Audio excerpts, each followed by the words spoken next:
Hello সবাইকে, সবাই কেমন আছো? সকালে ঘুম থেকে উঠে আমার প্রথম কাজ হলো বারান্দায় চলে যাওয়া। আর বারান্দায় যাওয়ার পর এত সুন্দর আকাশ দেখে আর এই পাখিগুলো দেখে মন এমনিতেই ভালো হয়ে যায়। এই গাছটাতে যে এত পরিমাণ আম হয়েছে মনে হচ্ছে গাছের থেকে মানে পাতার থেকে আম বেশি। তারপর একটু আমি আমার ফুল গাছগুলোকে দেখতেছিলাম আর আজকে সকালে এত সুন্দর একটা ফুল ফুটছে এই গাছটায়, এই ফুলটা আমার অনেক পছন্দের।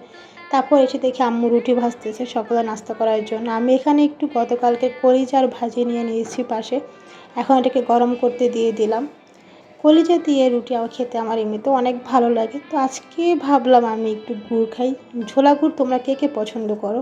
ঝোলা গুড় তো আমার অনেক ভালো লাগে। আমি গুড় এমনিতে খাই না, মিষ্টি জিনিস খেতে পাই না, তবে এই লিকুইড ঝোলা গুড়টা যদি হয় তাহলে তো কথাই নেই। আর এটা রুটি দিয়ে খেতেও অনেক বেশি ভালো লাগতেছিল। তারপরে আমি নাস্তা খেয়ে রেডি হয়ে নিচ্ছিলাম একটু কম্পিউটার ক্লাসে যাওয়ার জন্য। যদিও আমার ক্লাসে যেতে মন চায় না সকাল হলে, বাট কিছু করার নাই, যেতে হবে। ওই দিন সকালে এত পরিমাণ রোদ্দুর ছিল, রুই মাছ দিয়ে টমেটো দিয়ে রান্না করতেছে আর হলো বেগুন দিয়ে ডিম। তারপর আম্মু তরমুজ কেটে রাখছিল বাইরে থেকে, এসে ঠান্ডা ঠান্ডা তরমুজ খেতে ভালোই লাগতেছিল। তো খেয়ে দিয়ে একটু ঘুমিয়ে গিয়েছিলাম, অনেক টায়ার্ড লাগতেছিল ওই দিন। তো ঘুম থেকে উঠে আমি বারান্দায় গেলাম। আমার না বিকালে সকালে আকাশ দেখতে আমি অনেক বেশি পছন্দ করি, আর এই যে একটু নিজের সাথে একাকিত্ব সময় কাটাতে আমার অনেক বেশি ভালো লাগে। আর আমার বাসা থেকে অনেক সুন্দর একটা ভিউ দেখা যায়। তারপর আসর আজান দিল, তো নামাজটা পড়ে আমি একটু আমার কাজ নিয়ে বসলাম। এই ব্যান্ডগুলো বানাচ্ছি, তোমরা খুব রিসেন্টলি পেয়ে যাবে আমার পেজে। সো তোমাদের এগুলো ভালো লাগলে তোমরা এগুলো অর্ডার করতে পারো। দেন এগুলো বানাতে বানাতে আমার একটু আচারের ক্রেভিংস হচ্ছিলো। এই আচারটা না অনেক, আমার একটা আন্টি আচারটা দিয়েছিল বানিয়ে, আচারটা খাচ্ছিলাম আর ভাবতেছিলাম এত মজার আচার কিভাবে বানায়। এর মধ্যে আম্মু এই ডালের পকোড়াগুলো ভেজে নিয়ে আসছি, গরম গরম পকোড়া খেতে ভালোই লাগছিল। আচ্ছা, তোমরা এই পকোড়ার সাথে খেজুর মুড়ি খেতে পছন্দ করো কে? আমি একটা পকোড়ার বাইট দিচ্ছিলাম, এক বাইট খেজুর খাচ্ছিলাম।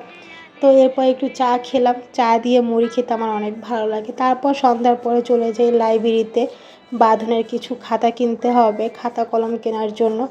আর ও লাইব্রেরিতে যাওয়ার পর এই খাতা না ওই খাতা, এটা না ওটা, আমি এই ডায়েরিটা নিব করে, তো পরে কেন জানি নেওয়া হয় নাই। দেন খাতা কিনে চলে আসি লেসের দোকানে। আমার এই একটা পায়জামার জন্য কিছু লেস দরকার ছিল, কারণ এটা একটু লেস শর্ট পড়ে গেছে। তো লেস নিয়ে আসি একটু বাজারে। আম্মু এখান থেকে মুড়ি নেয়, মুড়ি নেওয়ার পর আমরা দেখতেছিলাম যে কী নিব। আম্মু আসলে সবসময় ফলের দোকানে বাজারে একটু ঢুকবে, যদিও আমার কাছে ভালো লাগছিল না। তো এখানে আম্মু আম কিনতেছিল, কাঁচা আম। এবছর একদমই আচার দেওয়া হয়নি এখন পর্যন্ত, তাই আচারের জন্য আম নিচ্ছিল। আর এই ছোটো ঝিলমিল বেলুনগুলো না আমি যখনই দেখি আবার তখনই কিনতে মন চায়, কেন জানি আমার খুবই ভালো লাগে। তো এই টুকটাক কেনাকাটা শেষে আমরা চলে যাচ্ছিলাম বাসায়। এর মধ্যে ওয়েদার অনেক বেশি খারাপ হয়ে গেছে, কারণ খাতাগুলো কিনে রেখে আসছিলাম লাইব্রেরিতে। পরে আমরা রিক্সা নিয়ে বাঁধানোর জন্য ওয়েট করতেছিলাম, ও লাইব্রেরি থেকে খাতাগুলো নিয়ে আসতেছিল। আর আম্মু বারবার বলতেছিল যে বৃষ্টি নামার আগে বাসায় যেতে পারলে হয়। আর বাসায় আসার পর আম্মু আমাদেরকে নতুন রেসিপি খাওয়াবে, সেটা হলো ডিমের সিঙ্গারা। তো এটা বানাচ্ছিল। তোমরা কি এর আগে কখনো ডিমের সিঙ্গারা খেয়েছো? না হয় তোমরা ট্রাই করতে পারো, ডিমের সিঙ্গারাটা খেতে আসলেই অনেক মজা। আম্মু যখন সিঙ্গারাটা কাটতেছিল এটা মনে হচ্ছিল যে মোগলাইয়ের মতো লাগতেছিল। তো এই সিঙ্গারাটা খেতে আসলেই অনেক মজা। আর এখানে আম্মু পুরি ভেজে নিচ্ছে। আর এই তো সব নাস্তা রেডি, এখন হলো খাওয়ার পালা। তো ডিমের সিঙ্গারা যদি ফুল রেসিপি দেখতে চাও তোমরা কমেন্ট করে জানিও। আজকের মতো এখানেই, তো সবাই ভালো থেকো। আর দেখো আমার বাসায় একটা কিউট গেস্ট আসছে। আল্লাহ হাফেজ।